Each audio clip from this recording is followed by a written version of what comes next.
Hello, ladies and gentlemen, this is Messerschmitt 100 back with another movie versus facts video. Today we are having another scene from Fury, and this is also going to show the unbelievable setup that this movie has. Now, the Sherman's already driven through a hedge, which this clip doesn't show, but the thing about driving through hedges is that you first of all, your tank and your bush makes movement, making you much easier to spot. And also, when you're driving through the bush, as you're going to see, there's a big open field, and there's a killing ground there. And also, something you see, these vehicles here has been hit. This one, those are mainly infantry transport vehicles. But as you see, they haven't been hit by bullets or something. They're completely blown up. There's pieces everywhere. They have been hit by something much larger. Not small arms fire or machine gun fire, such as exactly the 50 cal. So, let's start.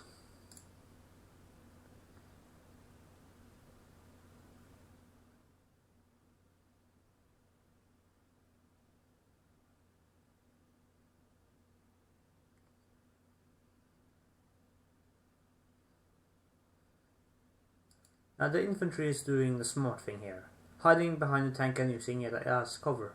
The Shermans was very tall, so they were very good suited for this. And they were also mainly meant as infantry support, so this is a good way to use the Shermans, if it hadn't been in this kind of situation. Or at least the opposition. Just going back a little bit. There's a marker. If you go longer back, you can see there's more. There's 1, 2, 3, maybe 4, or maybe that's a bush. But at least 3 vehicles hit and destroyed and they're driving forwards. And there's nothing here to indicate that there's Germans, so they've been hit by far away, and there's not a sniper rifle that can blow up these vehicles this badly.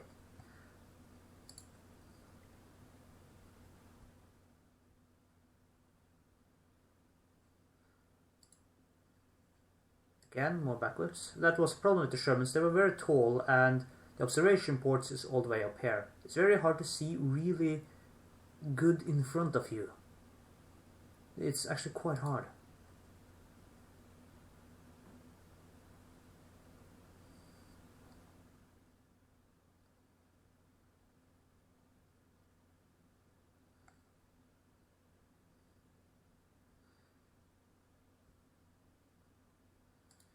Now, the reason the Germans are shooting at the tank is not to damage the tank itself.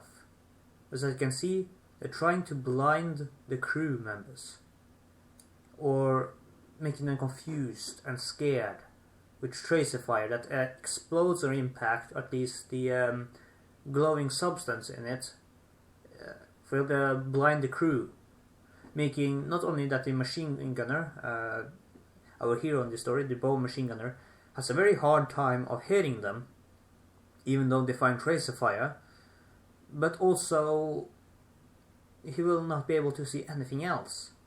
And confusion when the rounds hit the front of the tank. You don't hear it in this movie, but believe me, if you're inside a locked tank, you're not only the sound from the rounds hitting your front, you also got the sound, the echo inside of the tank, because it's an enclosed space.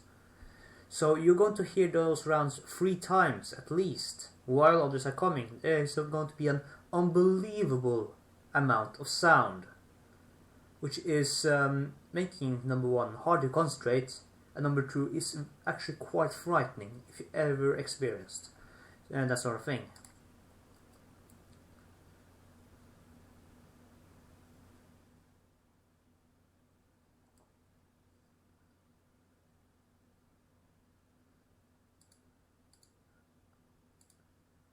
if you see, I mean, I'm maybe going to wait a little bit.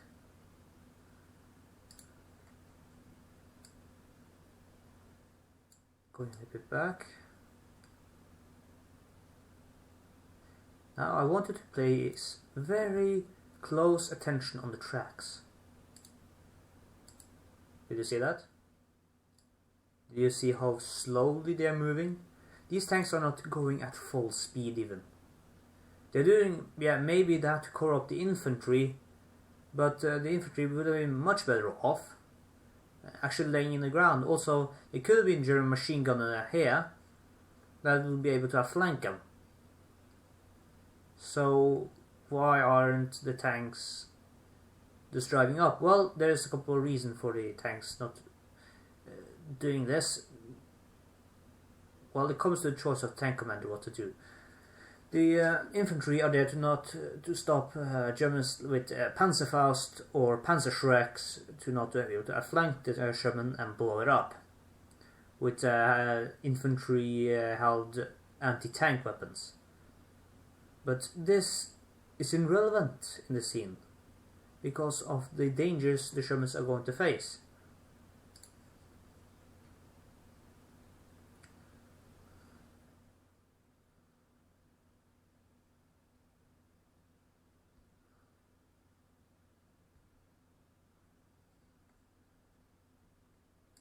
That thing. The 75mm long barreled high velocity anti-tank gun. I think it's the L-71, the same gun as on the Panther. It could destroy a Sherman at ranges of 2,000 meters. Or 300 yards. There's no fucking way they will survive a shot from that thing. He misses, of course.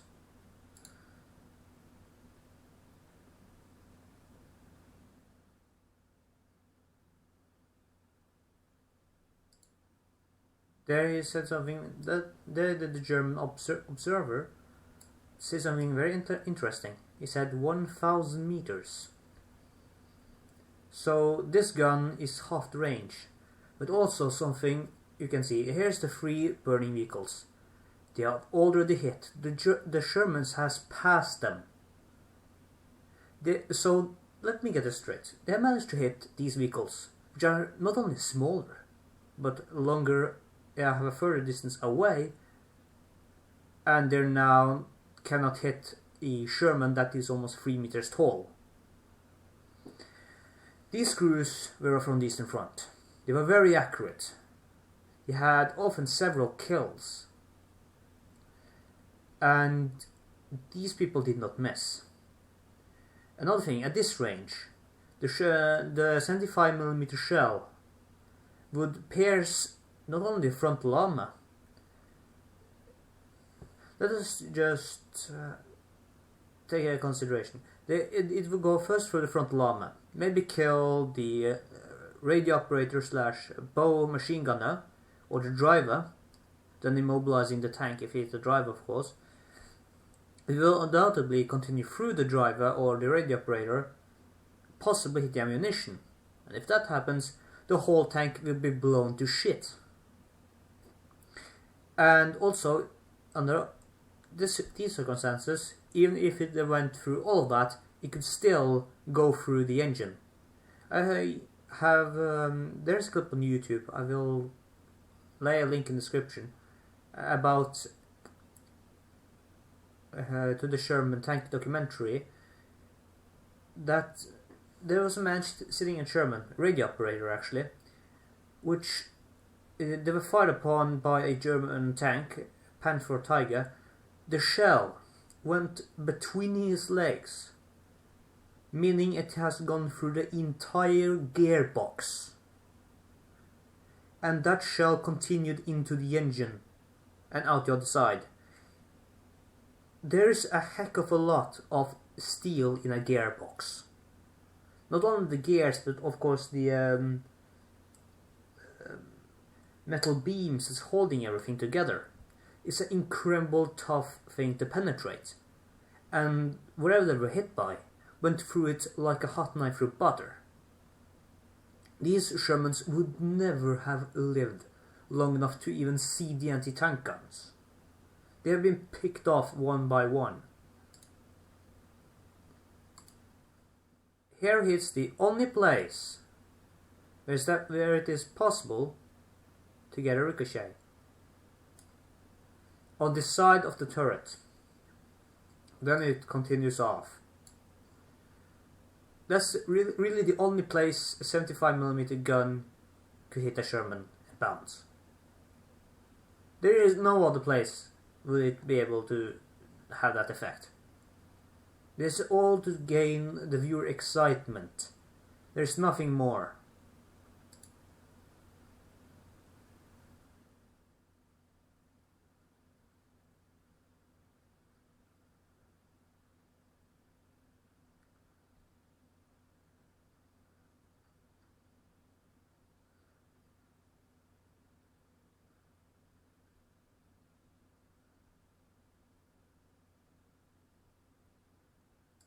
And of course the German crews are killed, because this is a movie without real historical value. Now this gun is about to fire at them. Several things. Number one, these guns are set up in a V position, meaning that they can fire at the front and flanks of their targets. And German crews would not have waited for something else to happen with the other anti-tank gun or the other anti-tank gun's crew. They would open fire simultaneously if they could, or one would have fired first and the other would have followed up with a shot either at the target the first one was shooting at, or if the first target was disabled, then the gun would have chosen the next target. Secondary, or the third thing here, this anti-tank gun has claimed 4 tanks, either on the western or on the eastern front. These crews are experienced. And what do you think happens? Yeah, he missed. And that's bullshit. That tank would have been completely dead by now.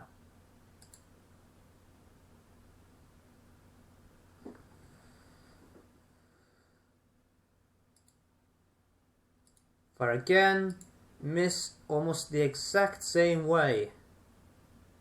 This tank is coming right towards them, not at an angle. Coming straight towards them. There will be no possibility of a miss the second time at this range. They are closer than 1000 meters, maybe 800, maybe as little as 700 meters away. They would have never missed. Actually, you didn't even need to take the 75mm gun uppers to compensate for the drop. At 1 kilometer range, you could just set your markers on the target, fire, and it will hit. That was the case with the Panzer IV's L48. This is the same gun, or at least the same gun. Maybe it's I don't think it's L71. The barrel's a little bit short for that. So they would have been absolutely hit. I mean, a 12-year-old kid would have been able to hit those Shermans at this range.